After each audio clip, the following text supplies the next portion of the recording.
저와 여러분들이 중반론에 대해서 말씀을 이제 나눴는데 가장 이제 의미 있게 다가온 말씀이 여러 가지 말씀이 있어요.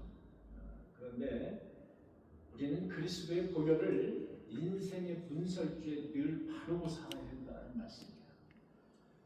그리스도의 보혈의 피를 인생의 문설주에 늘 바르고 살아야 된다.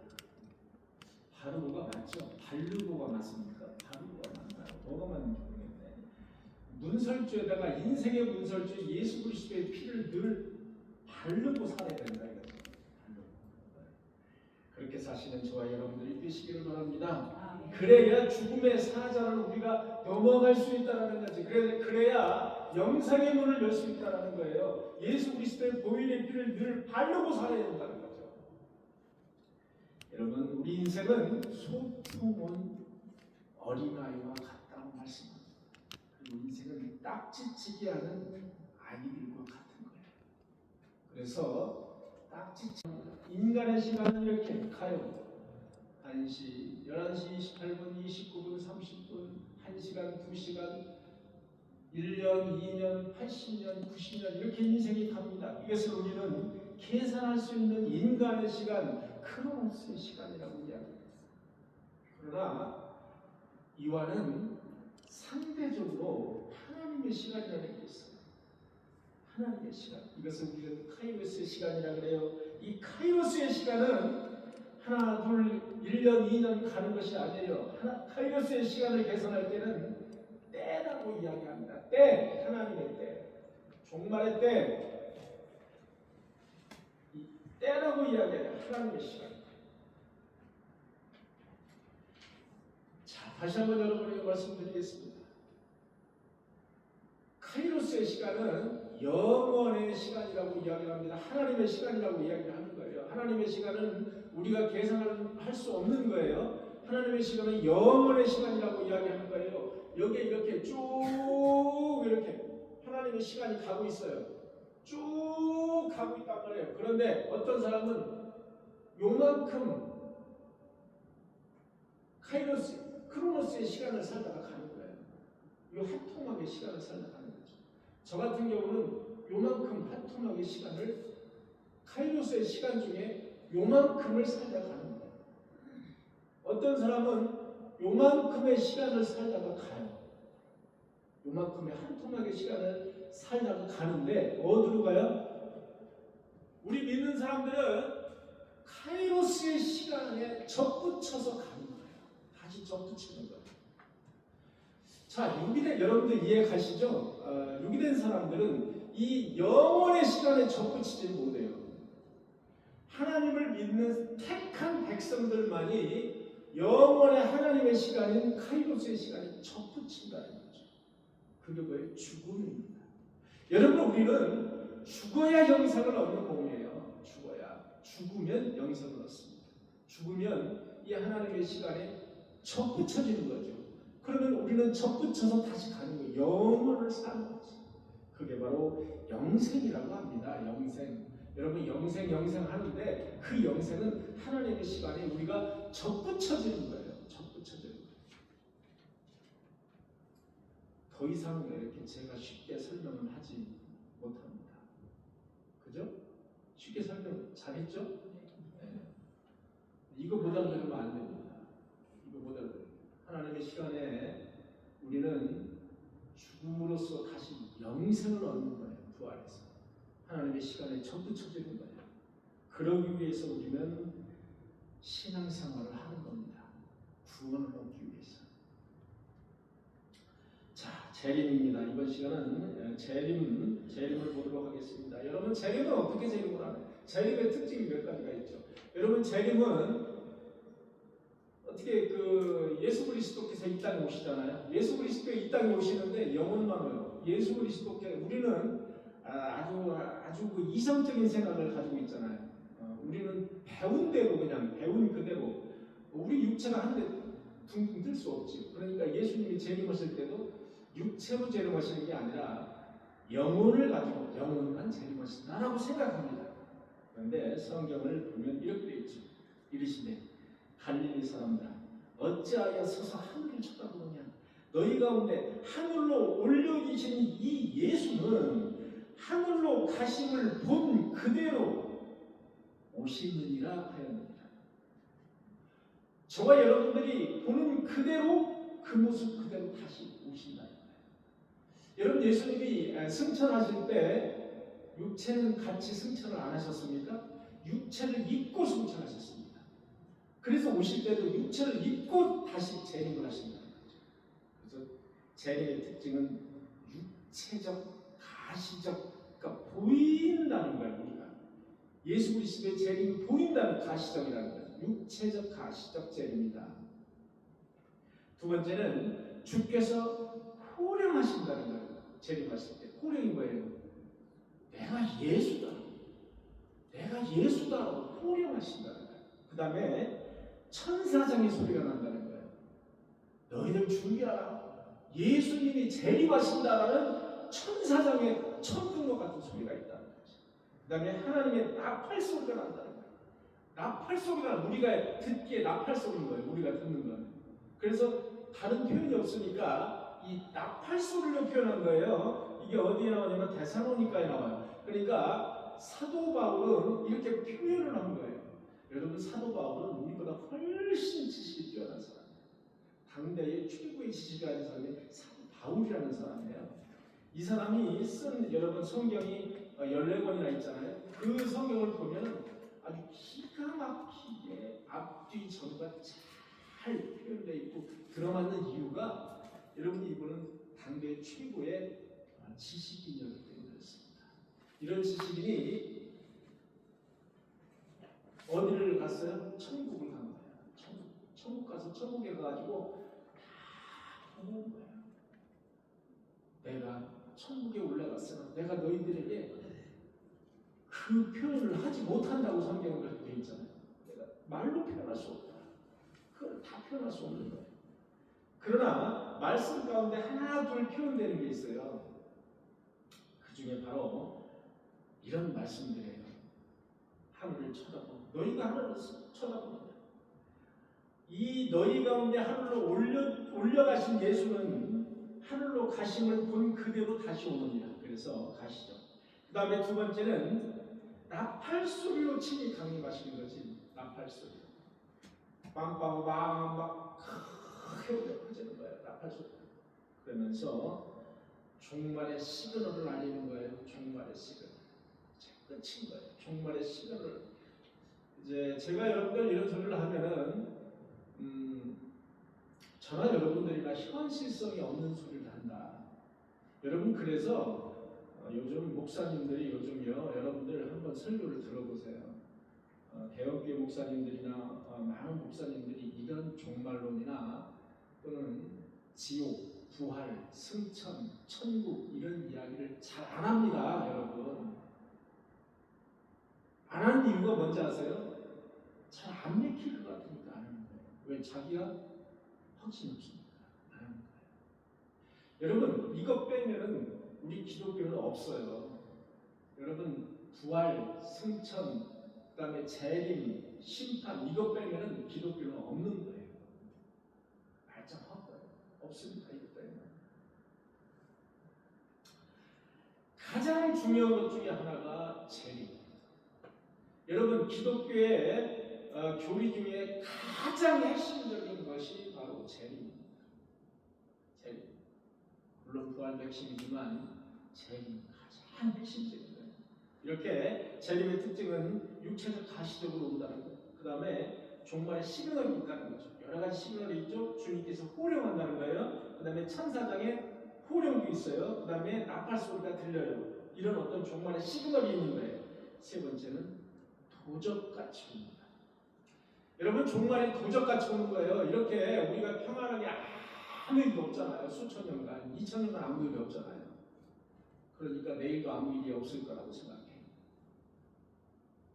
그러나 종말은 도적같이 옵니다. 마태복음 24장 42절의 말씀, 그러므로 깨어있으라. 어느 날에 너희 주가 임하는지 너희가 알 수 없느니라. 그래서 우리는 그리스도의 보혈을 항상 마음속에 담고 염두에 두고 삶을 살아야 됩니다. 그렇게 삶을 살아가시는 저와 여러분 모두 다 되시기를 간절히 축원합니다. 그러면 재림의 목적이 있죠. 목적. 왜 재림하시나? 예수 그리스도께서 왜 쓸데없이 재림하실까? 첫째는 저와 여러분들 같은 택한 백성을 구원하시기 위해서 재림하시는 거예요. 택한 백성을 영원한 생명줄에 접붙이기 위해서 오신다는 거죠. 택자들을 위로하시는 날이에요.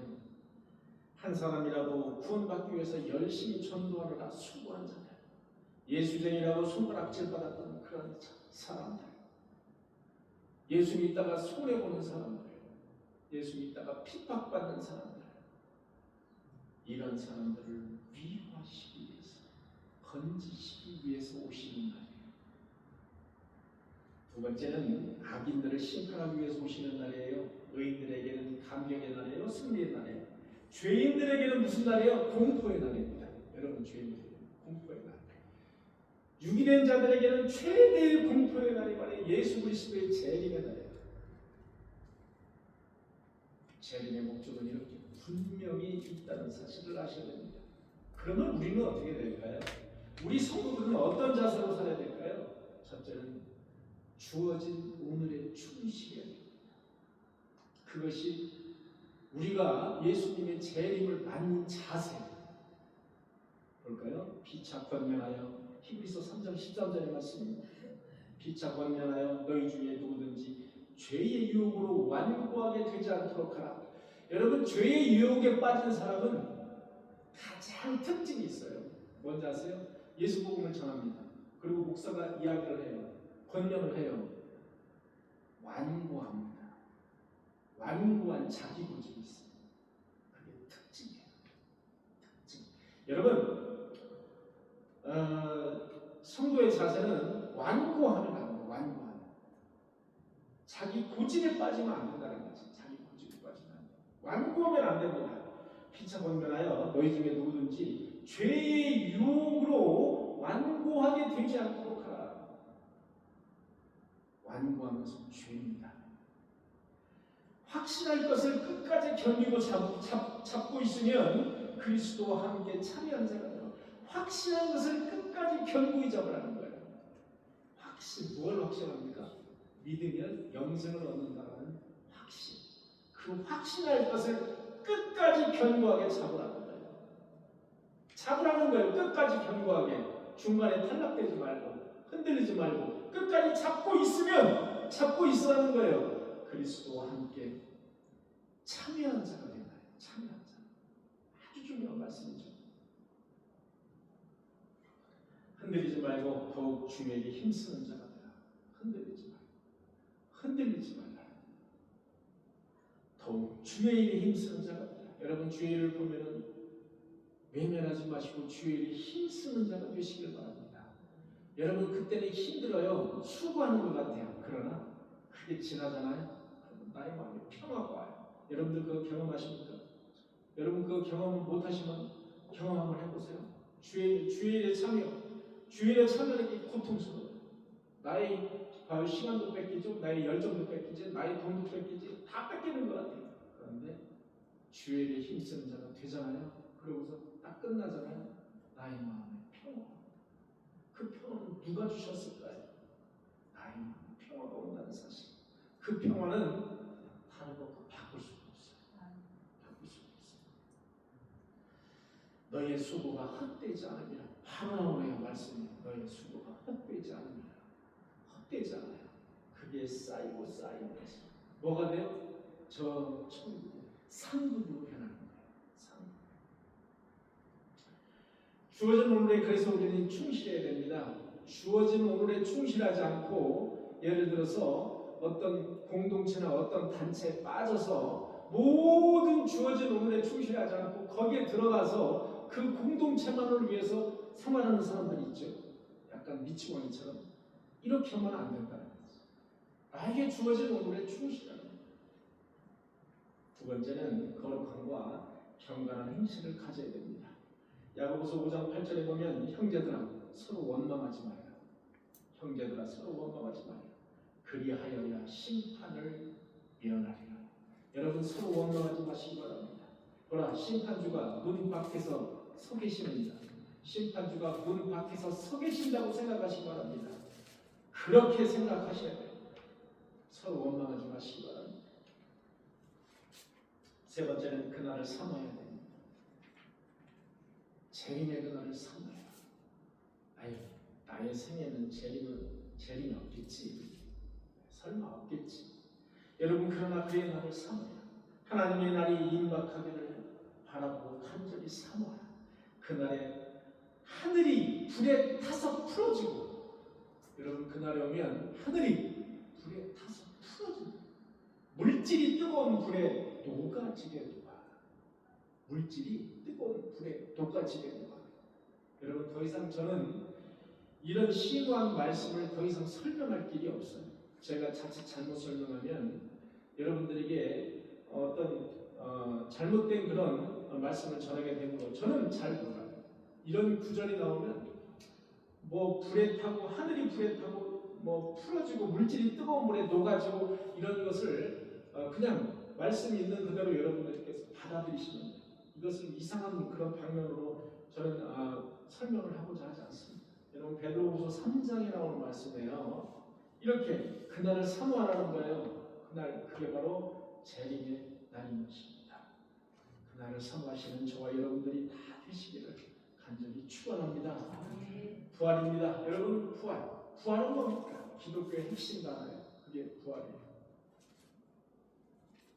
의인은 생명의 부활로 나옵니다. 그리고 악인은 심판의 부활로 나갑니다. 다니엘서 12장 2절에 보니까 많은 사람이 깨어나 영생을 받는 자도 있겠고 영원히 부끄러움을 받는 자도 있을 것이다. 많은 사람이 깨어나. 자, 제일 먼저 깨어나는 사람이 누구라 그랬어요? 예수 그리스도 안에서 사는 사람이 제일 먼저 깨어나요. 두 번째는 유기된 자들이 깨어납니다. 유기된 자. 유기된 자들은 왜 깨어난다 그랬죠? 심판을 받기 위해서 깨어나요. 그리고 선택된 자들, 택한 자들, 그리스도 안에 있는 자들은 왜 깨어나느냐? 하나님과 함께 영원히 살기 위해서 깨어나는 거예요. 그 중에는 상급이 있다고 분명히 말씀하세요. 상급. 자, 천국에 갔는데 다른 사람들을 보니까 이제 우리 인도공 꿈에기에 있는 교인들이 다 있어요. 있는데 박현숙 권사님 딱 보니까 박현숙 권사님 막 이만한 상을 받고 막 입이 째져가지고 그냥 막 웃고 계시는데 그 옆에 또 박명 권사님이 있는데 박명 권사님은 막 똑같이 이만한 상을 받고서 막 박현숙 박명 권사님 웃는 그 특유의 웃음이 있잖아요. 웃으면서 막 감사합니다. 그런데 그 옆에서 이제 제가 옆에 있는데 다른 사람들은 다 이렇게 상을 다 받아요. 제가 보니까 상이 없어요. 저는 상이 없어요. 상급이 없는. 너는 이미 세상에서 상급을 다 받았다 그러시죠.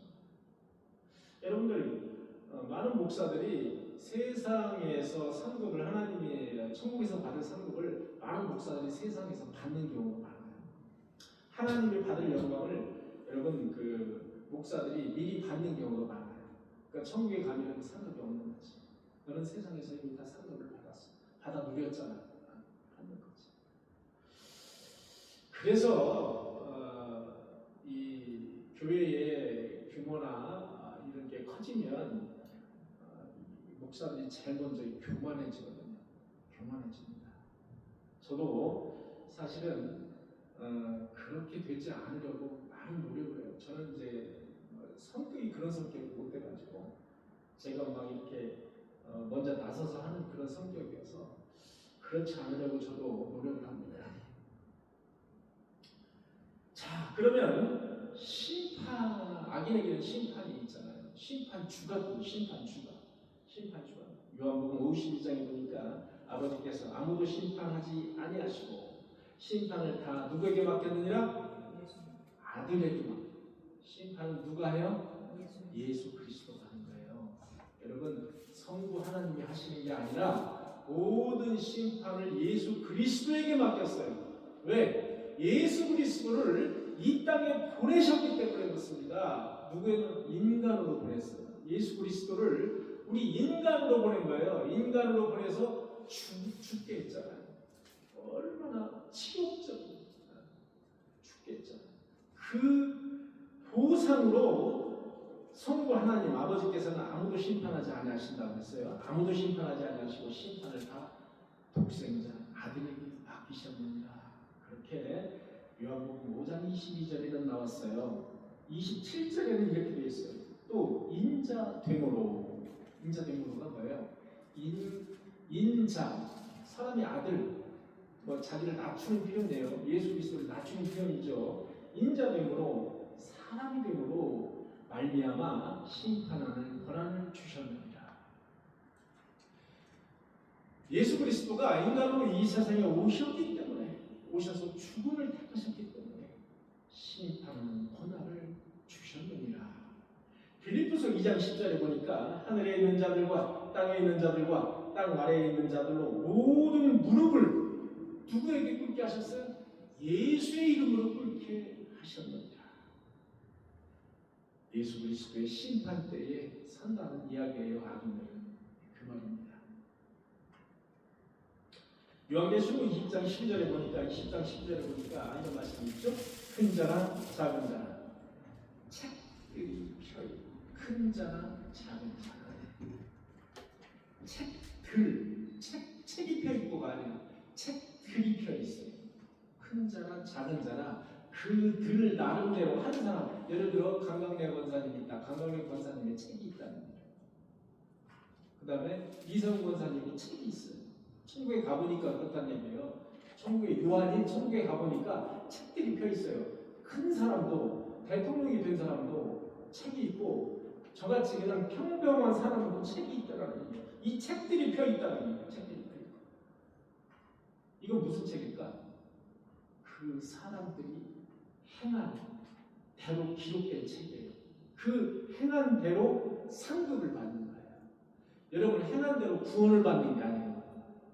자, 저와 여러분들이 분명히 알아야 될 게 있어요. 구원과 상급은 다릅니다. 구원은 우리가 아무리 노력해도 구원을 받을 수 없어요. 여러분 교회에 나온다고 해서 모든 사람이 구원받는 게 아니에요. 교회 나오잖아요. 교회는 하나님의 전이에요. 하나님의 몸입니다.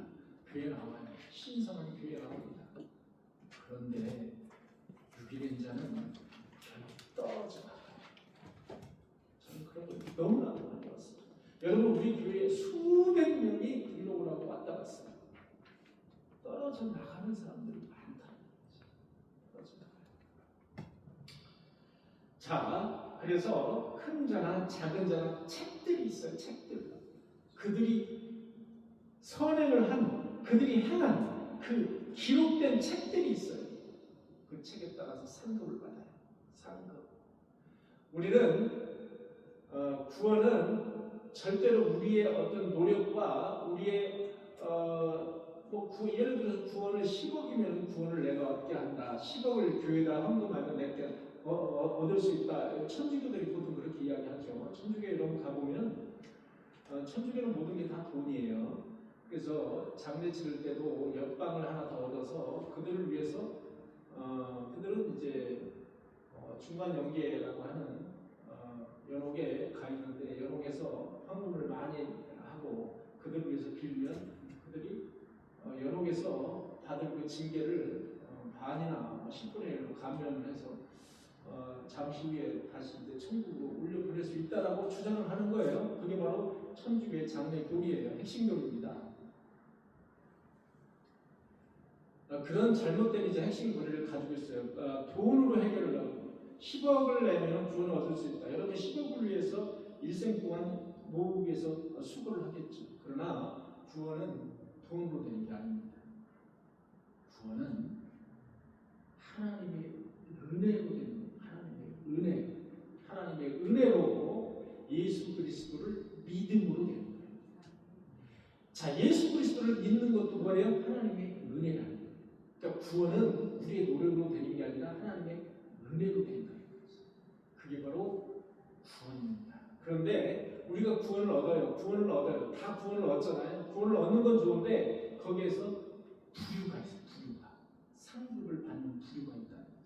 그래서 구원과 상급은 약간 다른 개념이에요. 다른 개념. 그것을 여러분들이 이제 아셔야 됩니다. 구원과 상급은 달라요. 그래서 여기에 보면은 큰 자나 작은 자나 책들이 있어요. 거기는 행한 대로 기록된 책이 있어요. 이미 구원받은 사람들이에요. 그것은 이미 구원받은 사람들이에요. 펴 있고 다른 책이 펴져 있어요. 자, 다른 책들이 펴져 있는 게 아니라 이거는 단수예요. 다른 책이 또 펴져 있다. 저는 여러분들 여기 보면 한 20여 명 있는데 여기 20여 명만 다 책들이 있어요. 책들이 다 책들이 있는데 옆에 다른 책이 있더라고요. 요한이 보니까 다른 책이 있는데 그 책은 곧 생명책이다. 생명책. 거기는 뭐가 돼 있어요? 구원받은 자와 유기된 자가 써 있는 책이 있는 거예요. 그것을 일명 생명책이라고 합니다. 생명책. 악인에게는 심판, 의인에게는 영생이 있습니다. 악인에게는 심판이 있어요. 모두 죽지 않아요? 모두 죽지 않아요? 지옥에는 불구덩이에 모두 죽지 않습니까? 대표적으로. 지난번에도 버러지라고 그랬는데 버러지, 지렁이 막 여기저기서 나왔었어요. 예, 버러지는 버러지입니다. 구덩이. 성경에는 이 대표적인 아주 작은 그런 벌레로 구더기를 지정했습니다. 불심판에도 죽지 않는 구더기. 거기는 구더기도 죽지 않는다. 그리고 사람마다 불로써 멋진 듯하리라 소금 치듯 미꾸라지 죽일 때 소금 치잖아요. 사람마다 불소금을 친다. 불소금. 여러분 무서운 말이잖아요. 요한계시록에 나와 있는 말이에요. 여러분 성경에 나와 있는 말씀이에요. 신자에게는 영생이 있습니다. 신자에게는 영생이 있어요. 모두 그리스도의 보혈로 우리의 죄 씻음을 받는 거예요. 그래서 우리는 일평생 우리의 삶을 살아가면서 예수 그리스도의 보혈을 우리의 문설주, 인생의 문설주가 늘 바르고 살아야 된다는 말씀을 여러분들에게 드리는 거예요. 그래야 우리 영생이 있다. 그래야 우리가 영생을 받을 수 있다는 거죠. 왜? 사자의 물을 넘어갈 수 있다는 사자. 여러분 사자 아시죠? 사자. 라이온이 아니라 사자. 지옥에 데리고 가려고 하는 그 사자. 죽음의 사자. 그 죽음의 사자를 넘어간다는 거예요. 예수 그리스도의 보혈을 인생의 문설주에 발라야 그 사자를 우리는 넘어간다는 거죠. 자, 이렇습니다. 그러나 여러분 심판은 인간에게만 심판이 있는 게 아닙니다. 천사에게도 심판입니다. 이렇게 성경은 말하고 있어요. 히브리서 1장 14절에 보니까 모든 천사들은 섬기는 영이에요. 모든 천사들은 지배하는 영이 아니라 섬기는 영이에요. 섬기는 영. 무엇을 섬겨요? 하나님을 섬기고 인간을 섬기는 거예요. 하나님의 명령을 받아서 하나님은 천사를 보내서 저와 여러분들을 지키고 또 옆에서 어떤 위험에 빠지면 그 위험을 잘 넘어갈 수 있도록 이렇게 인도하는 그 명령을 받아서 수행하는 게 천사예요. 자, 모든 천사는 섬기는 영으로 구원받을 상속자들을 위하여 섬기라고 보내심이 아니냐? 맞죠? 구원받을 상속자들을 섬기는 게 천사예요. 저와 여러분들이잖아요. 구원받을 상속자들. 이 상속자들을 섬기는 게 천사의 역할이에요. 천사는 섬기는 영이에요. 섬기는 영. 그런데 많은 천사들이 불순종하고 범죄한 천사가 있다는 거죠. 순종하지 않는 거예요. 게으른 천사도 있고 명령에 복종하지 않는 천사도 있다는 거죠. 그 천사들이 심판을 받는 거예요. 그래서 천사도 심판을 받습니다. 자, 유다서 1장 6절에 보니까 이런 말씀이 있죠. 지위를 지키지 아니하고 자기 처소를 떠난 천사. 자기 지위가 있어요. 천사는 자기 지위가 있는데 자기 지위를 지키지 아니하고 자기 처소를 떠나 마음대로 떠나서 나를 듣지 않아. 이런 천사 바로 심판의 대상이라는 거죠.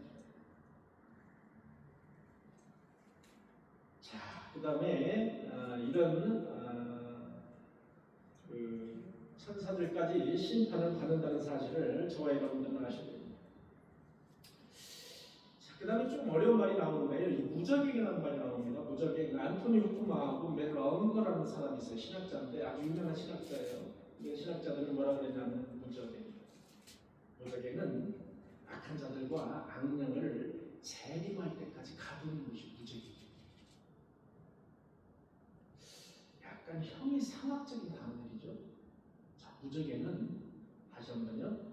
악한 자들과 마귀라고 보시면 되겠습니다. 마귀나 귀신들. 마귀와 귀신을 다시 한번 구분해 보겠습니다. 마귀는 뭐죠? 귀신의 우두머리죠. 귀신은 뭐죠? 마귀의 쫄개들입니다. 그래서 무적행은 악한 자들과 악령을 재림 때까지 가두는 곳이 무적행이다.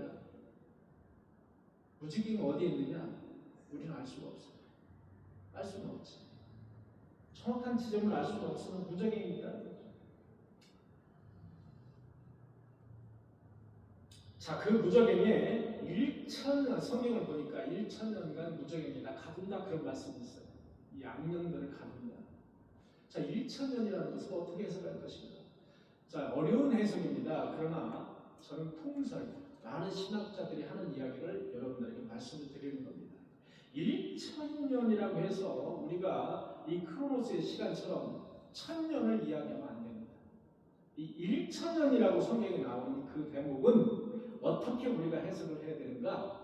1,000년은 예수 그리스도가 이 땅에 오신 뒤부터 재림할 때까지의 시간을 1,000년이라는 어떤 상징적인 표현을 했다. 요한이 그렇게 보셔야 돼요. 그래서 1,000년이라고 하면 예수 그리스도가 재림하실 때까지, 언제부터? 출입 때부터 재림할 때까지 그 시간을 1,000년이라고 우리가 봐야 된다는 것이 많은 신학자들의 편설입니다. 이거를 계산을 잘못하면은 이상한 이거를 계산을 잘못해서 이상한 이단에 빠질 수가 있는 이상한.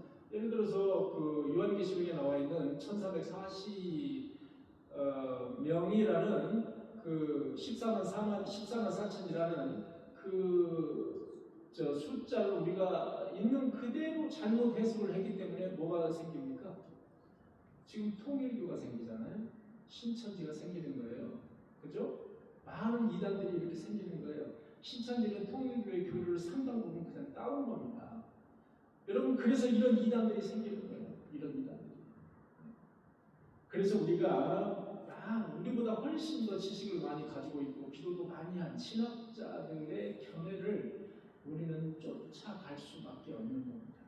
그러나 이단이 아닌 전통 신학자들의 그 교리를 우리는 따라가야 되는 거예요. 이렇게 어려운 교리들이 많습니다. 성경을 보면은. 그래서 지금 현재의 우리 그 마귀나 악령들이, 많은 마귀와 악령들이 무적행에 지금 들어가 있어요. 재림할 때, 예수 그리스도의 재림할 때까지 들어가 있는데 다는 아니에요. 무적행에서도 힘을 발휘할 수 있어요. 이 사탄과 마귀와 이 귀신들. 그러나 그 힘이 제한이 되어 있어요. 어떻게 제한이 되어 있는가? 일례를 설명하면 하나님이 택한 백성들을 회방할 수 없어요. 결정할 수가 없어요. 돌이켜서 그들을 다시 유기시키거나 그렇게 하지 못한다는 거죠. 그런 힘은 없는 거예요. 그렇게 상당히 힘이 제한이 되어 있다 이렇게 보시면 돼요. 그게 바로 사탄, 마귀, 귀신들의 역할입니다. 여러분, 귀신은 뭐죠? 귀신 사람이 죽으면은 그 영혼이 귀신이 됩니까? 자, 사람이 죽으면 그 어디 뭐 한을 품고 죽으면은 뭐 저와 여러분들 주변에 뭐 이렇게 계속 맴돌면서 어떤 귀신이 됩니다. 그거는 아주 비성경적이고 아주 잘못된 그런 표현입니다. 여러분, 귀신은 마귀 사탄의 쫄개를 귀신이라고 해요. 마귀 사탄의 쫄개. 그러면 사탄은 뭐예요? 사탄은 본래 천사였습니다. 본래 천사장이었어요. 그래서 사탄이나 귀신은 천사를 의미합니다. 천사, 애초부터. 천사가 소위 잘못돼서 하나님의 말씀을 거부하고 정면으로 나도 하나님이 될 수 있다 이렇게 배신하고 나와서 이 쫄개들을 데리고 나오는 거지. 그게 바로 마귀와 귀신이다라고 보시면 됩니다. 그래서 그 귀신은 우리가 더 쉽게 말하면 타락한 천사다 이렇게 보시면 됩니다. 타락한 사람이 아니라 타락한 천사가 바로 귀신입니다. 귀신. 그래서 귀신은 분명히 있는 거죠. 귀신이 없다고 얘기하면 안 돼요. 귀신은 분명히 있어요. 그런데 사람이 아니에요. 사람의 영혼이 아니에요. 그들은 영창을 가지고 있는 타락한 천사를 귀신이라고 합니다.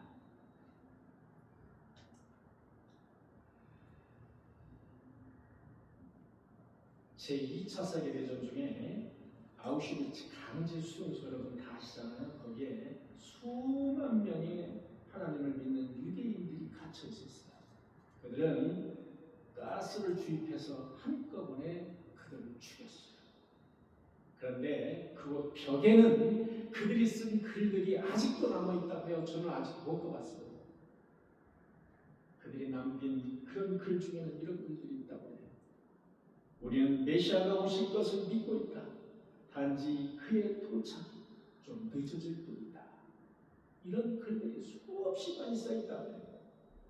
여러분, 성경의 신약만 해도 재림의 약속이 318번이나 기록이 되어 있습니다. 주님의 재림을 기다리되 하나님의 시간, 하나님의 개념의 시간, 카이로스의 시간으로 기다려야 됩니다. 그러니까 하나님의 그 재림을 기다리되 우리 인간의 똑딱똑딱하는 시간으로 기다리는 게 아니라 하나님의 시간으로 어떤 하나님의 때를 기다려야 됩니다. 하나님의 때. 그 때는 성경에 나와 있죠. 징조가 나와 있죠. 성경에. 여러분, 징조를 잘 구해서 참고를 하셔야 됩니다. 우리는 때는 알 수가 없으나 징조를 보고 아는 거예요. 여러분, 복음의 핵심은 무엇입니까? 저는 장례식을 준비하면서 늘 많은 것을 배웁니다. 장례식을 한번 준비하면 제가 설교를 3번 내지 5번 합니다. 매일 그것도 매일 준비해야 돼요. 뭐에 대해서 준비해야 돼요? 장래에 대해서 준비해야 돼요. 장래가 뭡니까? 여러분, 제가 장례식을 준비할 때마다 느끼는 게 있어요. 이야, 이거 복음의 핵심이다. 여러분, 장례식에 참석하시면요, 최하 설교를 3번 내지 5번을 듣는데요. 그 설교는 여러분들이 새록새록하게 이 기독교의 핵심 부분만 다 설교할 수밖에 없는 거예요. 죽어서 영생 얻는다는 설교니까. 계속 그 설교만 하는 겁니다. 이게 핵심이에요. 어떤 목사님들은 설교 중에 자신의 이야기를 많이 해요. 어떤 목사님은 설교 중에 자신의 경험담을 이야기해요. 세상적인 이야기도 많이 해요. 그러나 우리가 분명히 알아야 될 것은 우리 기독교의 핵심은 부활과 재림, 부활과 재림. 예수를 믿는다고 하면서 예수님의 재림을 믿지 않는다면 구원받은 사람이라고 볼 수 없어요. 그래서 저는 장례식에 가면 늘 나의 마음을 새롭게 다져요. 늘 설교 준비하면서 다져요. 나는 이렇게 살고 있나? 너는 이렇게 살고 있냐? 늘 말씀을 준비하면서 다져요. 늘. 그래서 장례식에 오면은 여러분의 설교 중에 여러분들의 마음에 딱 꽂히는 게 있어요. 그게 중요한 거죠. 이게 오래가는 거예요. 그게 평생 가는 겁니다.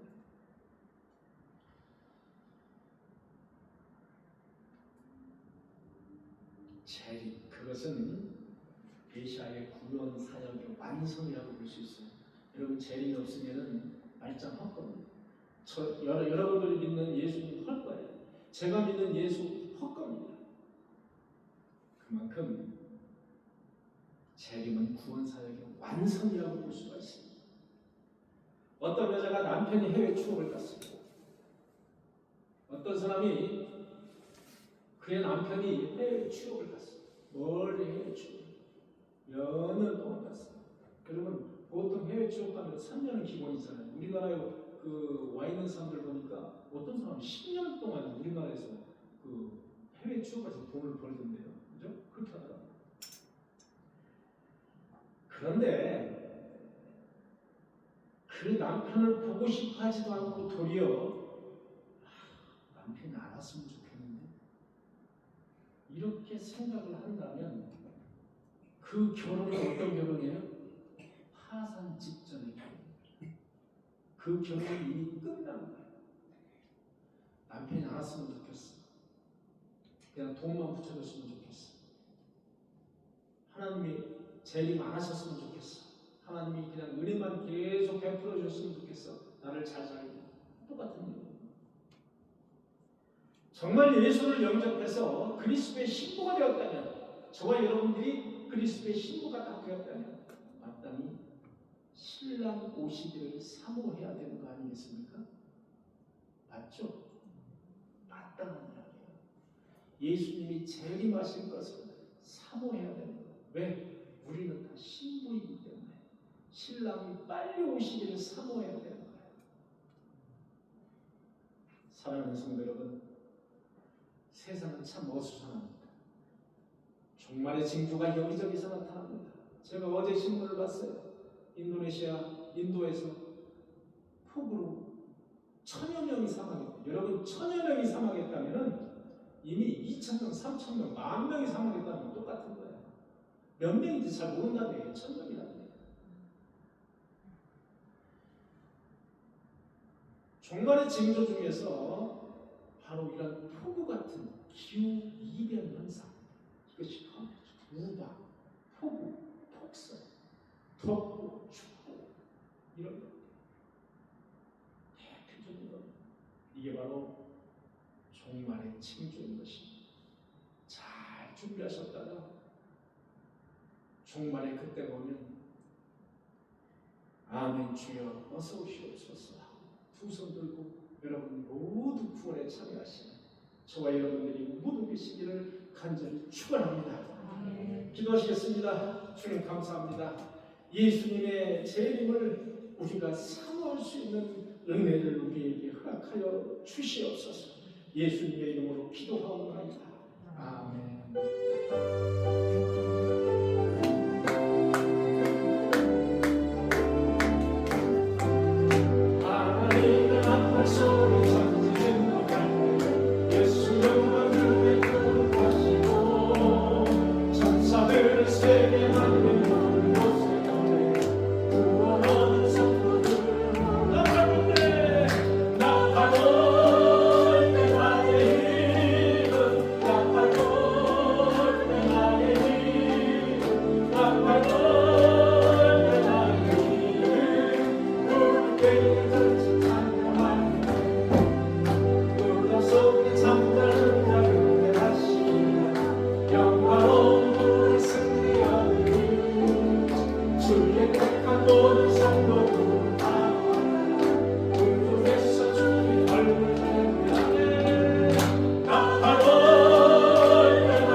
확신하고 그것을 끝까지 견고히 잡고 있으면 그리스도와 함께 참여한 자가 되리라. 완고한 자가 되는 것은 주의 유혹을 받은 자입니다. 완고한 것은 사실 우상에게 절하는 죄와 같다고 말씀하셨습니다. 우리가 확신하는 것은 하나님을 믿고 영생을 얻고 천국에 가는 것입니다. 그리고 그리스도와 함께 참여한 자가 되는 것입니다. 사랑의 주님, 헛된 인생을 살지 않게 하여 주옵소서. 돈과 명예만 쫓다가 한꺼번에 인생을 망치는 그런 헛된 인생을 살지 않게 주님께서 인도하여 주옵소서. 죽음이 아닌 영생을 위하여 몸부림치게 하여 주옵소서. 사망을 이기신 예수 그리스도를 믿으며 사모할 수 있는 믿음을 허락하여 주시옵소서. 모든 것이 주의 것임을 신뢰해서 11종국을 주님께 드립니다. 바친 손길이 쌓을 것이 없도록 충만하게 축복하여 주시옵소서. 감사금과 성경금과 주일원금을 구별해서 주님께 드립니다. 한 해를 지켜주시네 감사해서, 그리고 한나와 천이와 세안이를 지켜주시고 특히 얼마 안 남은 시험을 준비하는 천이에게 주님께서 함께하여 주시옵소서. 서로 협력하여 은혜 가운데 김장을 잘 마무리하심을 감사해서 각자 맡은 자리에서 사명을 잘 감당하게 해달라고 주님께 드리는 감사한 분이 있습니다. 그 밖에도 무명으로 주님께 드리는 감사한 분이 있습니다. 선교원금도 있습니다. 주님, 우리가 감사원금을 할 때마다 더욱더 감사하는 일들이 많아지는 것을 경험할 수 있도록 주께서 은혜 베풀어 주시옵소서. 선교원금을 주님을 위해서 주님의 나라를 확장하는 데 잘 쓰여질 수 있도록 주님께서 축복하여 주시옵소서. 한 해도 얼마 남지 않았습니다. 한 해를 지켜주셨던 주님, 우리 인생도 안전하게 편안하게 지켜주시옵소서. 더럽고 냄새나는 우리의 인생을 하나님께 맡깁니다. 택한 백성의 삶은 분명히 다릅니다. 눈동자가 다르고 태도가 다르고 마음이 다릅니다. 주님, 나를 구원하시고 유기되지 않도록 끝까지 견인하여 주시옵소서. 주님, 지난주에 김장을 했습니다. 박미애 봉사부장님을 비롯해서 권사님, 집사님들이 많은 수고를 했습니다. 그들의 손길을 위로하여 주시옵소서. 협력하여 선을 이루는 우리 꿈의 교회 공동체가 되었습니다. 이 공동체 안에 있는 모든 성도들 구원으로 기쁨 얻게 하여 주시옵소서. 결혼 후 생명을 얻기 위해서 기도하는 권사님이 있습니다. 그 기도가 이루어져서 사무엘을 낳았던 한나처럼 기쁨으로 찬양하게 하여 주시옵소서. 아들의 취업을 놓고 기도하는 권사님도 있습니다. 좋은 것을 주시는 주님, 좋은 열매를 허락하여 주시옵소서. 그래서 하나님께 영광 돌리게 하여 주시옵소서. 자녀의 건강과 가정의 평화를 위해서, 남편의 믿음을 위해서 기도하는 성도들도 있습니다. 주님, 우리의 기도를 들어주시고 우리에게 기쁨을 허락하여 주시옵소서. 예배를 위하여 힘쓰고 애쓰는 성도들이 있습니다. 주님께서 기억하시고 그 손길마다 축복하여 주시옵소서. 이 헌금이 사용될 때마다 사용하는 곳곳에 60배 때로는 100배의 결실이 있고도 남음이 있도록 주님께서 은혜 베풀어 주시옵소서. 이제는 우리 구주 예수 그리스도의 한량없는 은혜와 하나님 아버지의 극진하신 사랑하심, 성령님의 내주인도 교통하심, 여기 모인 모든 성도들 머리 위에, 가정과 일터 위에 지금부터 영원토록 함께 하시기를 간절히 축원하옵나이다. 아멘.